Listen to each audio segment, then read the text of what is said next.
और दोस्तों, सोशियोलॉजी के क्रैश कोर्स चैनल में आपका स्वागत है। ये एक क्रैश कोर्स चैनल है जिसमें आपका पूरा कोर्स कंप्लीट किया जाता है। तो फ्रेंड्स, आज हम यूनिट 5 का जो चैप्टर है उसको पढ़ते हैं, नगरीकरण और औद्योगिकरण से रिलेटेड चीज़ें। और इसके बाद केवल नगरीकरण के जो सिद्धांत है वो रहेंगे और एक दो टॉपिक और रह गया है। इसके बाद यूनिट 5 ख़त्म हो जाएगी, ठीक है। और फ्रेंड्स, यूनिट 5 से रिलेटेड कुछ मेरे पास वीडियोज़ पहले से थे, तो मैंने वो भी ग्रुप में सेंड कर दिया है, क्योंकि जिस पे वीडियो बन चुका है उस पे फिर से अगर वीडियो बनाना हो तो वेस्ट ऑफ टाइम था वो, ठीक है, इसलिए। और कुछ चीज़ें आपको और भी प्रोवाइड करनी है, आपके सिलेबस में वो सीधा नहीं दिया है, वो कोरिलेट करके दिया है, ठीक है। कोरिलेट करके चीज़ें हैं तो उससे रिलेटेड प्रश्न आएंगे और आपको टिप्स एंड टेक्निक्स बतानी है, और आपको टिप्स एंड टेक्निक्स के अंतर्गत कार्य करने के लिए भी समय चाहिए। इसीलिए आपके कोर्स को जल्द ही कंप्लीट करके आपको असिस्टेंट प्रोफेसर एग्ज़ाम के लिए पूरी तरह से तैयार किया जाएगा, ठीक है।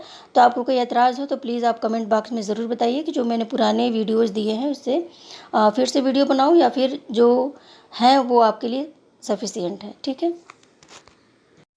तो शुरू करते हैं। सबसे पहले देखिए, अलगाव की अवधारणा है। अलगाव से रिलेटेड मैंने 2 वीडियो दिया हुआ है, जिसमें एक कार्ल मार्क्स का अलगाव सिद्धांत है, ठीक है।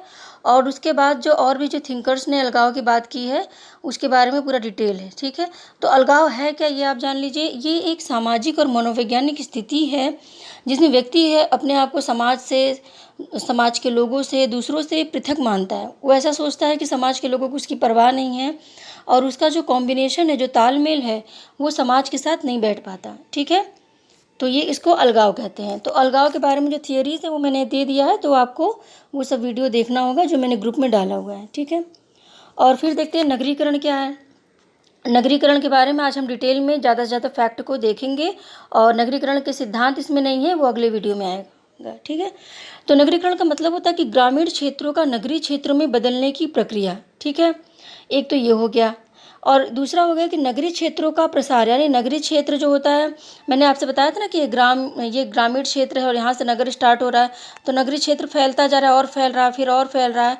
तो ये क्या है, ये नगरीय फैलाव है, इससे भी नगरीकरण बढ़ता है, ठीक है।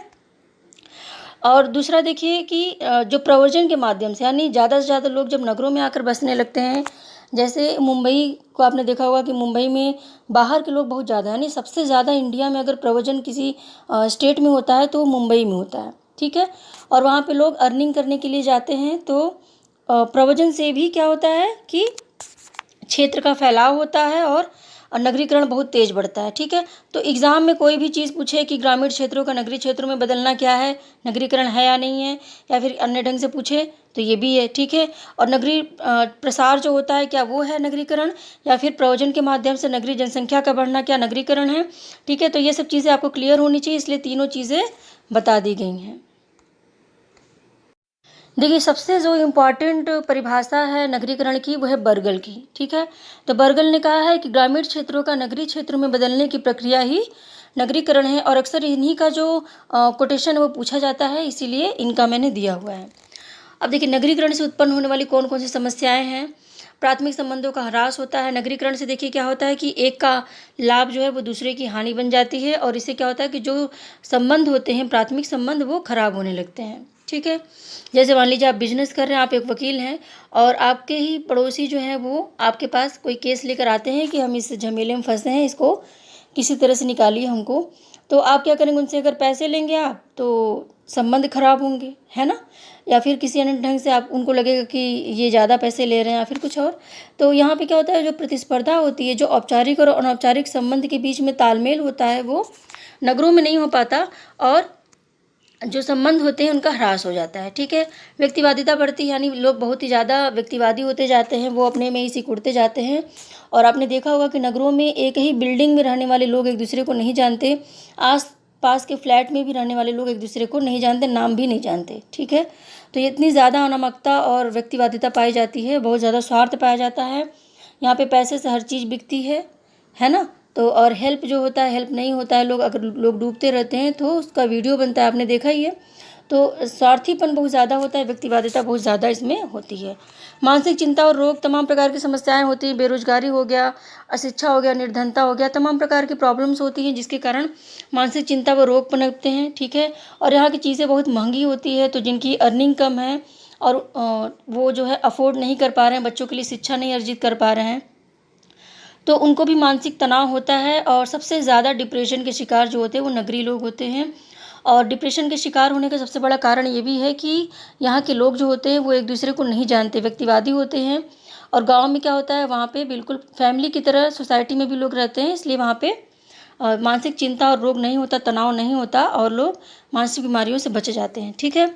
अपराध और भ्रष्टाचार यहाँ पे बहुत ज़्यादा होता है। नगरों में देखिए बहुत ज़्यादा लोग रहते हैं, भीड़ भाड़ होता है और एक निश्चित एरिया होता है कि यहाँ पे भीड़ ज़्यादा होगी, यहाँ पे लोग अर्निंग ज़्यादा करते हैं, तो वहाँ पे चोरी की घटनाएं ज़्यादा होंगी। हत्याएं बहुत होती हैं यहाँ पे। हिस्ट्री शीटर का नाम आपने सुना ही होगा, जो पैसे लेकर लोगों का मर्डर करते हैं। और इसी तरह के और भी व्यवसाय जो होते हैं वो नगरों में होते हैं, तो यहाँ पे अपराध और भ्रष्टाचार बहुत चरम पर होता है। ठीक है। पारिवारिक विघटन होता है नगरों में। देखिए पैसे कम होते हैं लोगों के पास और सुविधाएं नहीं मिल पाती हैं, आवश्यकताएं पूरी नहीं हो पाती हैं, तो क्या होता है कि पति पत्नी में झगड़े होते हैं, तमाम प्रकार की समस्याएं उत्पन्न होती है, घरेलू हिंसा होती है।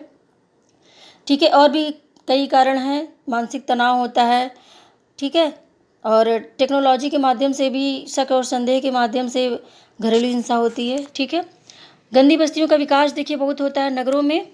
गंदी बस्तियां बहुत विकसित होती हैं क्योंकि जो बाहर से लोग आए हैं वो लोग किराए के कमरे को अफोर्ड नहीं कर पाते, अतः वो ऐसे जगह पर जो खाली पड़ी हुई ज़मीन है वहाँ पे वो पॉलीथीन टाइप का कुछ बना के रहने लगते हैं। ठीक है। तो गंदी बस्तियों का विकास धीरे धीरे और भी लोग रहने लगते हैं, तो गंदी बस्तियां जो है वो बनने लगती हैं और विकसित होने लगती हैं। ठीक है। तो ये सब समस्याएं हैं।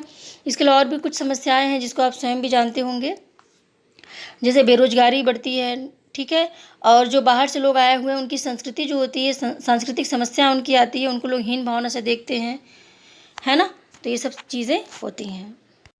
अब देखिए औद्योगिकरण से नगरीकरण का जो विकास होता है और नगरीकरण से औद्योगिकरण का विकास होता है, यानी दूसरे दोनों जो है वो एक दूसरे को प्रोत्साहित करते हैं, एक दूसरे को बढ़ाते हैं। ठीक है।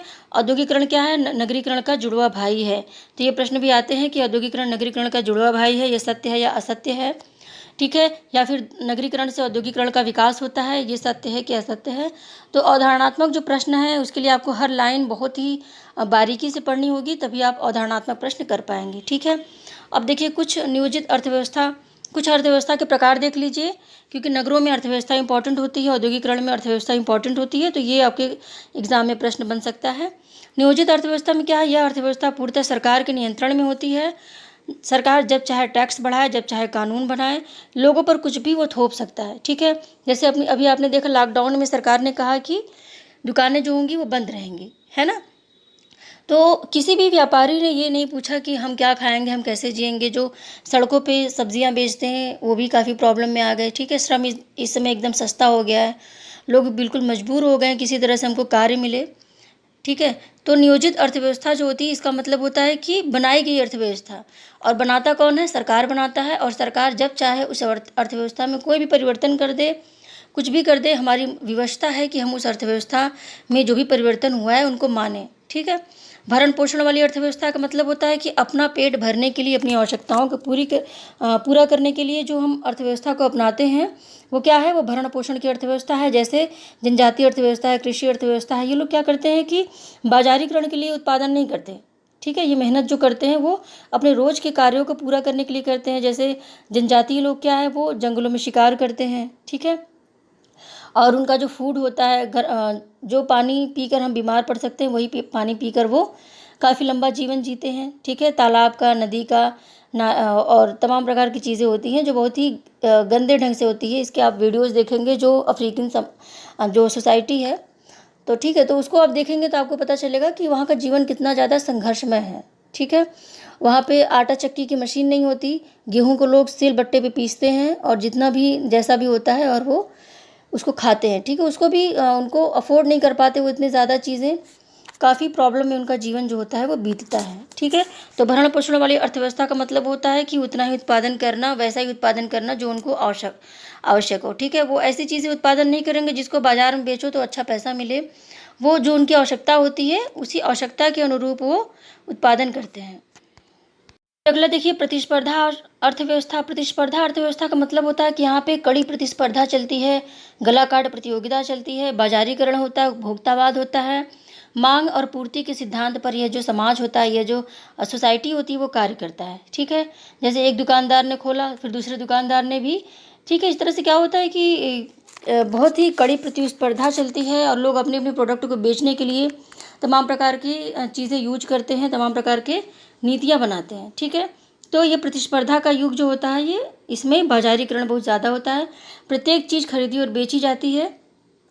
जटिल अर्थव्यवस्था में कौशल और प्रौद्योगिकी का प्रभुत्व होता है, ठीक है। कुशलता इसमें ज़्यादा इम्पोर्टेंट होती है। जैसे आपने उत्तर औद्योगिक समाज में देखा कि जो टेक्नोलॉजी स्पेशलिस्ट होते हैं या फिर किसी चीज़ के स्पेशलिस्ट होते हैं, उनकी बहुत ज़्यादा डिमांड होती है। तो जटिल अर्थव्यवस्था का मतलब यही है।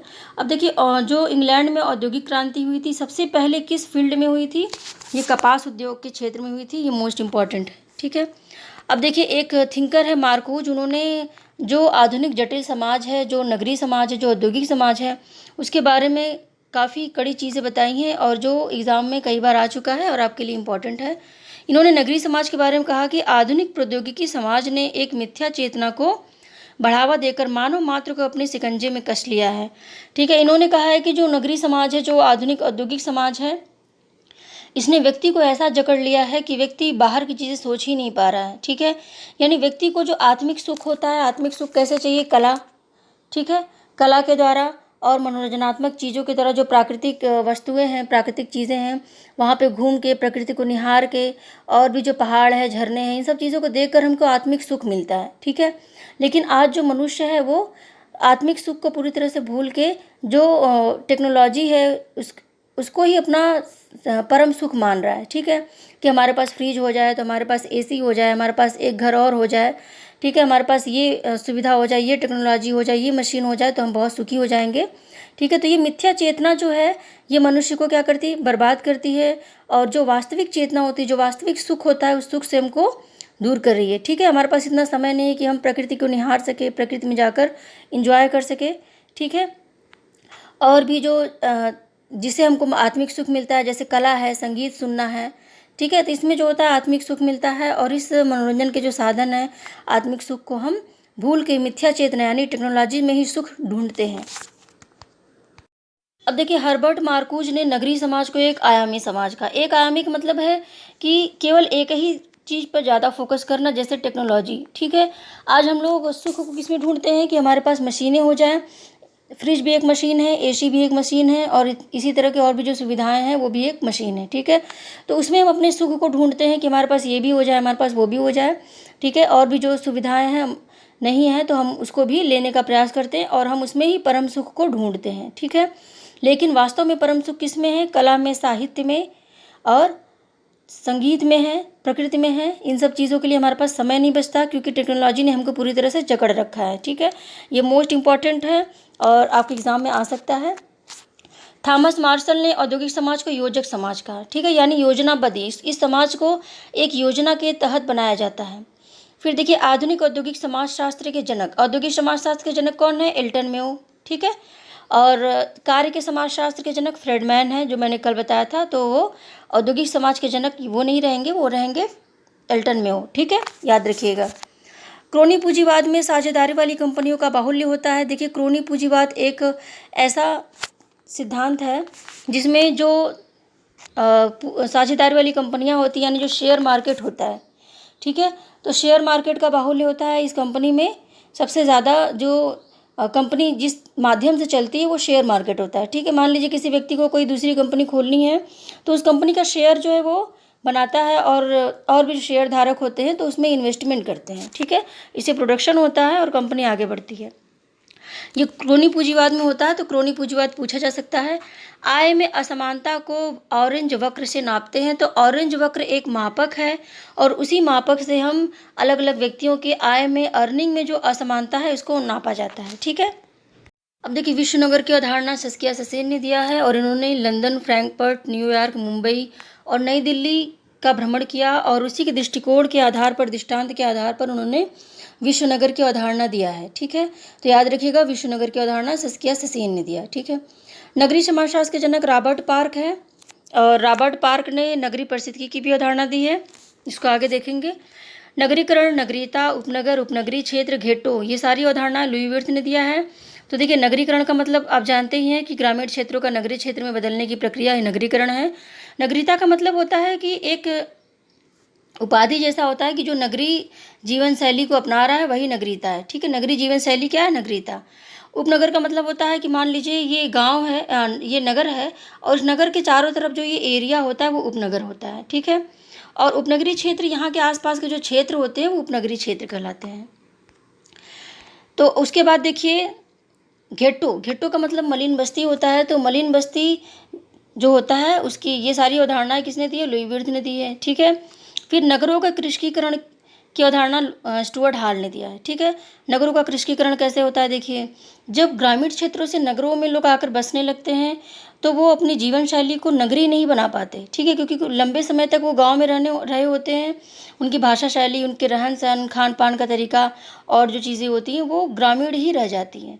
तो इससे क्या होता है? बड़ी मात्रा में नगरों में गाँव के लोग आकर बसते हैं, तो नगर का एक निश्चित क्षेत्र होता है ग्रामीण जीवन शैली से वो परिपूर्ण हो जाता है, ठीक है। तो इस तरह से स्टुअर्ट हॉल ने इसको नगरों के कृषकीकरण की बात कही।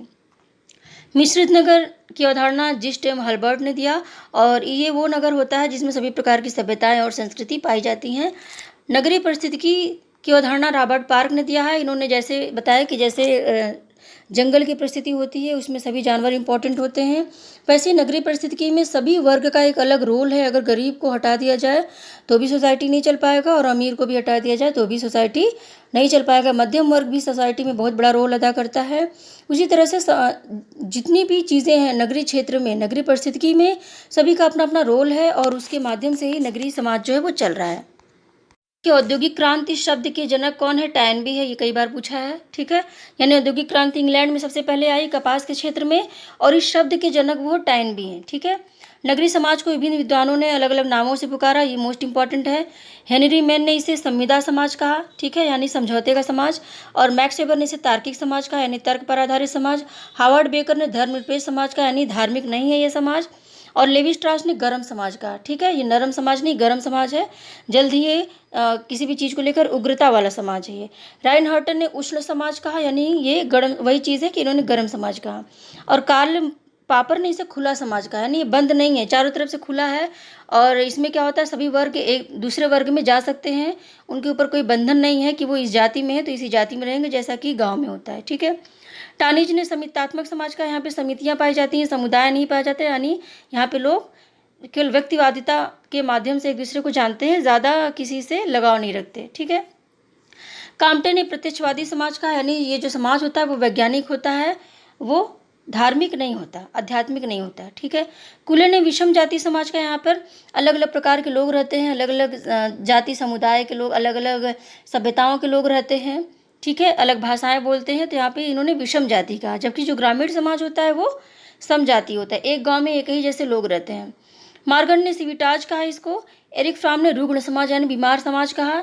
और डेहरनडार्फ ने बाध्यतामूलक समाज कहा, क्योंकि ये जो समाज है ये बाध्यता, तमाम प्रकार की बाध्यताएं जो होती हैं वो इसमें लोगों के ऊपर लगी होती है, ठीक है, तो ये होता है। फ्रेंड्स, तो आज के लिए इतना ही, और यूनिट 5 से रिलेटेड एक दो वीडियो और है बनेगा, उसके बाद फिर ये जो यूनिट है वो फिनिश हो जाएगी, फिर हम अगली यूनिट 6 पढ़ेंगे, ठीक है।